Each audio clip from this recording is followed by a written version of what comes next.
तर आतापर्यंत भाजपमध्ये नेमकं कुणी कुणी बड्या नेत्यांनी प्रवेश केलेला आहे आपण ते ग्राफिक्सच्या माध्यमातून पाहूयात। आपण पाहतोय शंभूराज देसाई यांच्या विरोधात सत्यजित पाटणकर असणार आहेत, त्यांनी भाजपमध्ये प्रवेश केलेला आहे।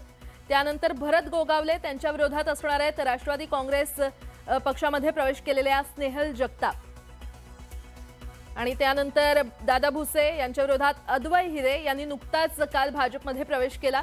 हे एक मोठं आव्हान असणार आहे। किशोर अप्पा पाटील यांच्या विरोधात असणार आहेत वैशाली सूर्यवंशी ज्यांनी भाजपमध्ये नुकताच प्रवेश केलेला आहे। तर सुहास बाबर यांच्या विरोधात वैभव पाटील यांच्यामध्ये देखील मोठी लढत असणार आहे। महेंद्र दळवी आणि सुधाकर घारे यांच्यामध्ये मोठी लढत असणार आहे। यांच्यामध्ये देखील ठिणगीची कारणं समोर येत आहेत। संजय शिरसाट यांच्या विरोधात असणार आहेत राजू शिंदे ज्यांनी नुकताच भाजपमध्ये प्रवेश केलेला आहे।